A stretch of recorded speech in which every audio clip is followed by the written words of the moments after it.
Olá, sejam todos muito bem-vindos a mais um vídeo da FAMA, Informação Avançada Materno Infantil, nosso canal aqui no YouTube, onde a gente traz semanalmente vídeos ou no Shorts ou vídeos aqui um pouquinho mais longos, então já aproveita para se inscrever no canal.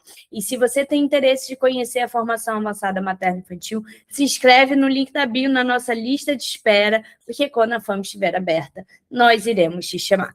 Combinado? E qual que é o nosso tema de hoje, Leti? O nosso tema de hoje, certamente, se você atende aí, se você profissional da saúde atende aí a área materno-infantil, em algum momento você vai se deparar com ele, que é perda gestacional recorrente, tá? Então, recentemente, a gente teve este documento de 2026, que atualiza um documento anterior sobre o assunto, e eu venho aqui trazer para vocês as novidades, o que o documento reafirma para a gente, né? Que podem ser ações plausíveis dentro do nosso consultório, tá? Para muito além daquelas ações que a gente visualiza de suplementações mirabolantes. Então, já saiba, este é um canal que vai sempre se basear em ciência, tá? Robusta, tá? Em alto nível de qualidade, e a gente vai ter sempre um senso crítico naquilo que for postado, beleza? Então, ó, para começar aqui nossa aulinha do YouTube, eu vou trazer para vocês aqui essa introdução, né? Então, a ASRM publicou em 2026 uma atualização do seu parecer de comitê sobre perda gestacional recorrente, substituindo a anterior, que era de 2012, beleza? Então, o que traz esse documento, né? E o que é a ASRM, né? É uma sociedade científica americana especializada em medicina reprodutiva. Inclusive, esse documento foi citado no último congresso da Federação de Ginecologia, Federação da Febrasgo, né? Federação Ginecológica e Obstetrícia. É isso, acho que é isso o termo, né? De 2026. Então, emite de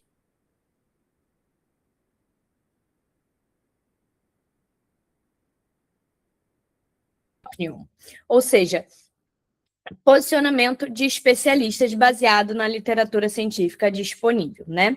E por que ela, para nós, nutricionistas, importa, né? Traz luz a respeito das evidências sobre fatores modificáveis diretamente ligados à nossa atuação, orienta sobre o que investigar e o que tratar, e posiciona a nutrição e o estilo de vida como componentes essenciais ali do cuidado pré-concepcional, né? Então, como que a gente pode considerar ali a perda gestacional recorrente, tá? Inclusive, essa definição é uma novidade, né? Então, a perda espontânea de 2 ou mais gestações, excluindo gravidez molar ou ectópitas confirmadas, né? E agora, a perda gestacional também está ligada a perdas bioquímicas, gravidez que não evolui para o saco gestacional visível, tem o mesmo peso de risco que perdas clínicas, beleza? Então, pontos chaves aí da definição. A confirmação pode ser pelo beta-HCG urinário ou sanguíneo, né? Aquele exame clássico que todo mundo conhece, né? Não é necessário mais ultrassom.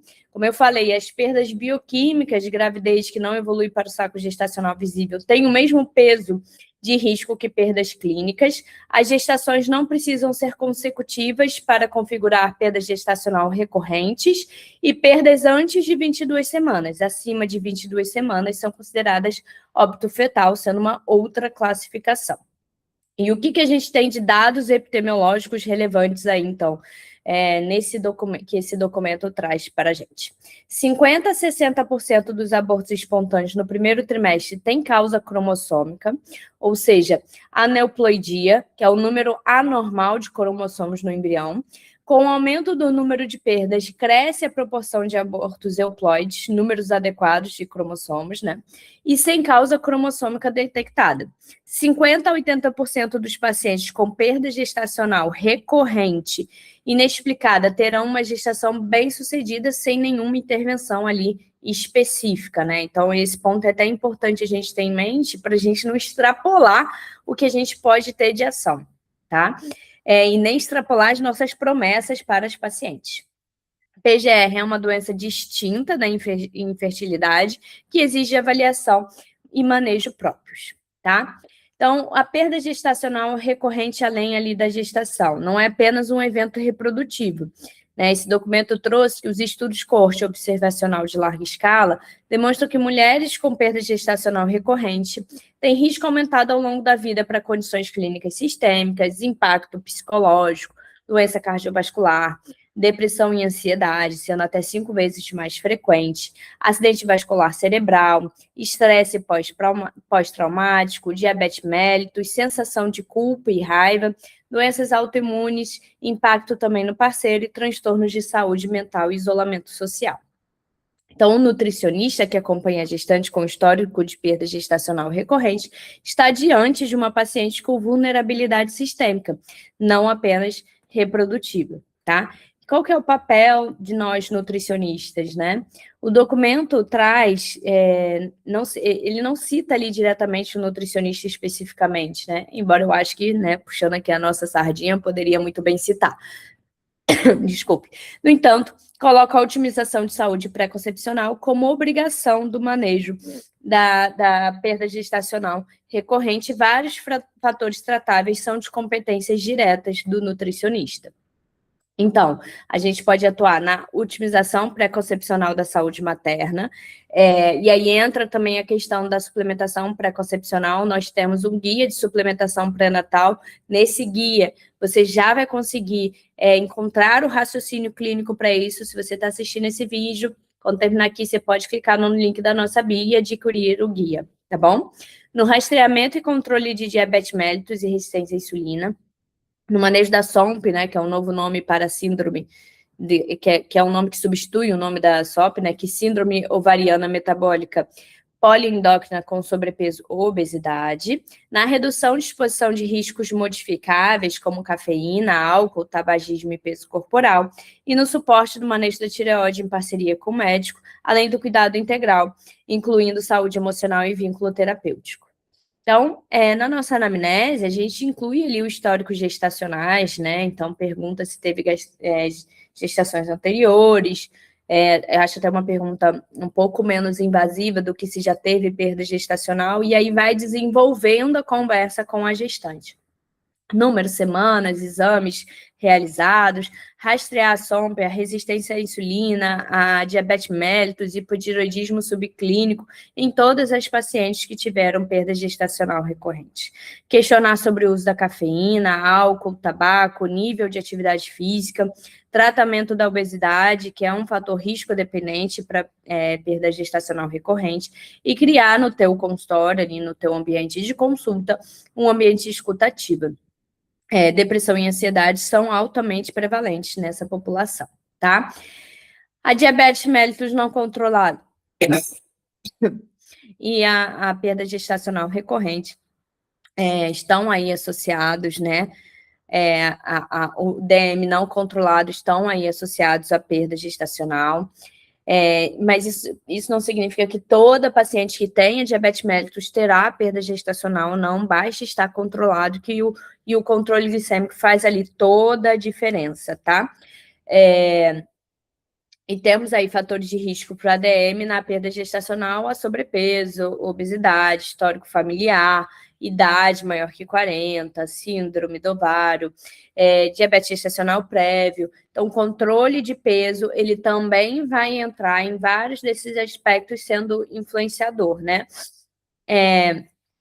Embora, eu acho que eu não coloquei nos slides, mas embora o documento não fale abertamente sobre o quanto perder peso melhora ali a qualidade para gestar, a gente sabe que o ganho, o sobrepeso e a obesidade está diretamente linkado com todos esses fatores que eu estou citando nesses tópicos.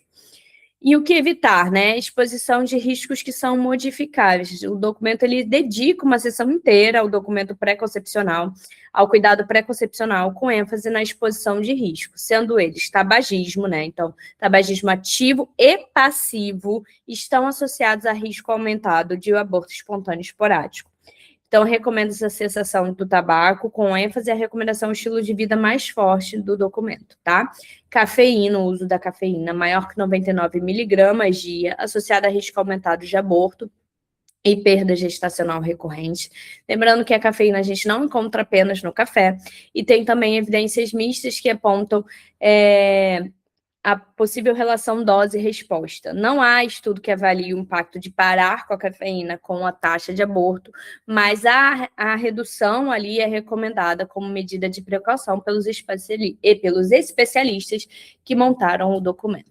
O uso de álcool, tá? Um consumo maior de 3 doses por semana também está associado ao aumento de aborto espontâneo e perda gestacional recorrente e possível interação ou resposta dose dependente. O exercício físico continua sendo super indicado, o que o documento aponta para que seja um exercício de baixa e moderada intensidade, que não está associado ali a aborto. E como em alta intensidade, gente, nós podemos pensar naquelas pacientes que de repente competem, que são atletas, mesmo que sejam atletas amadoras, tá? Então, de repente, um triatlon, algo nesse sentido, tá? Exercício de alta intensidade e atividades ocupacionais pesadas, os dados são menos claros, alguns estudos associam a aborto.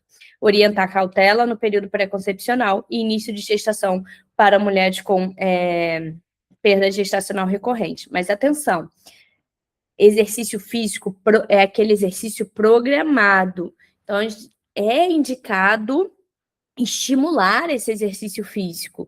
O que não é indicado é que seja um exercício físico extremamente intenso, sobretudo se essa paciente não fazia exercício anteriormente.